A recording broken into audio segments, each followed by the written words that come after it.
محمد پڑھو اپنے خدا کے نام پر جس نے آدمی کو خون کے قطرے سے بنایا، جو لوگوں کو وہ سکھاتا ہے جو وہ نہیں جانتا۔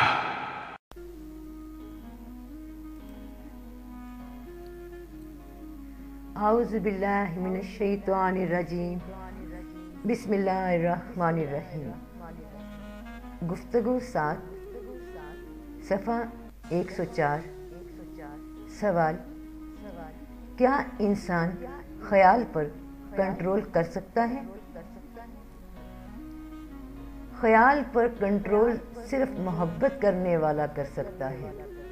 جب خیال ایک خیال میں گم ہو جائے تو پھر دوسرے خیال کی گنجائش ہی نہیں رہتی۔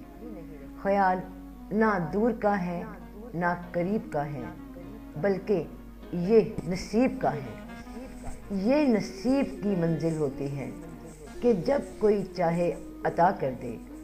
خدا نخواستہ کسی کو گھر سے خبر آ جائے کہ فائر بریگیڈ کی ضرورت ہے، تو اس کو کوئی غیر خیال کیسے آئے گا؟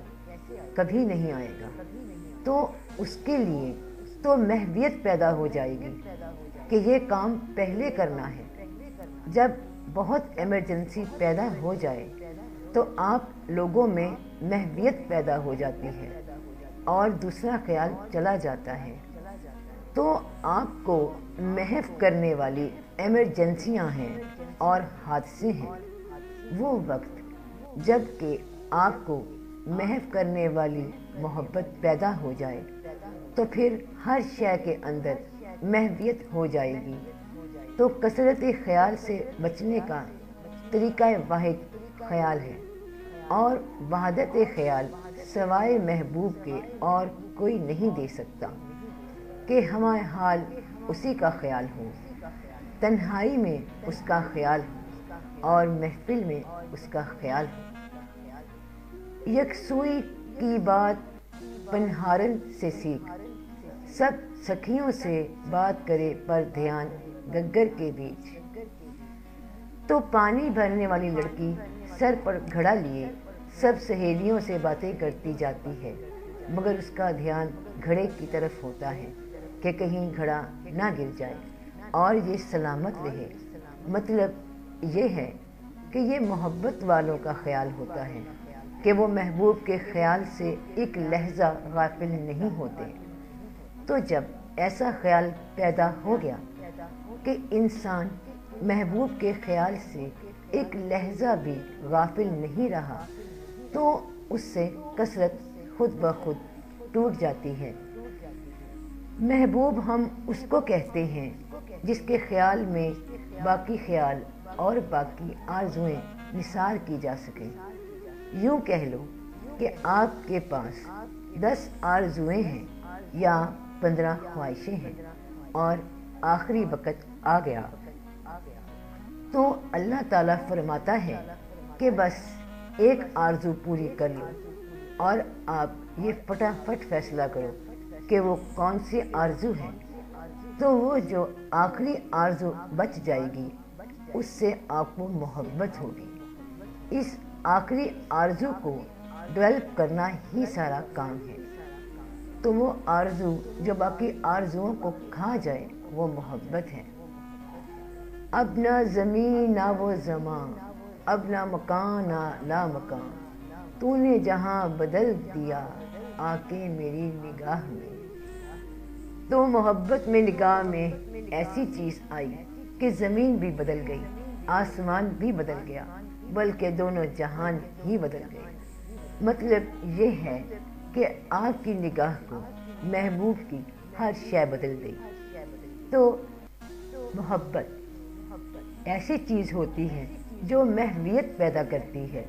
وہ اس طرح ہے کہ انسان ہمارے حال اسی حال میں گم ہو جاتا ہے، کسی کے خیال میں، محبوب کے خیال میں۔ اب نہ کہیں نگاہ ہے، اب نہ کوئی نگاہ میں، محو کھڑا ہوا ہوں میں حسن کی جلوہ گاہ میں۔ انتظار جب آتا ہے تو محویت کو ٹھنڈا کر دیتا ہے۔ یہ انتظار کب آتا ہے؟ جب اللہ تعالیٰ مہربانی کرے، یہ نصیب سے آتا ہے۔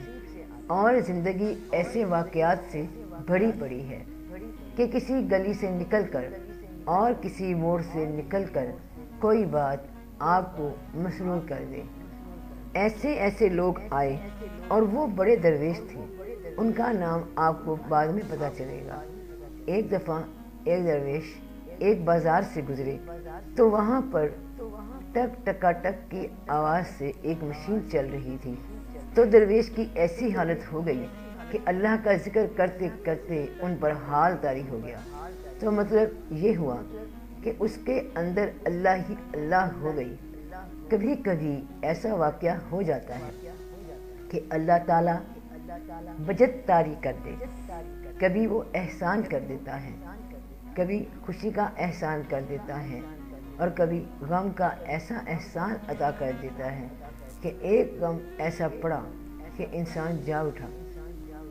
تو کبھی خوشیاں جگا دیتی ہیں اور کبھی غم جگا دیتا ہے۔ یہ اللہ کے کام ہے کہ جب چاہے بیدار کر دے۔ تو کسی نے اللہ کو قریب آ کر دیکھا اور کسی نے دور جا کر دیکھا، کسی نے آنکھ کے پردے میں پردہ دار کو دیکھا، کسی نے دار پر چڑھ کر جمال یار کو دیکھا۔ یہ اللہ کی مہربانیاں ہیں کہ جب جس کو چاہے عطا کر دے۔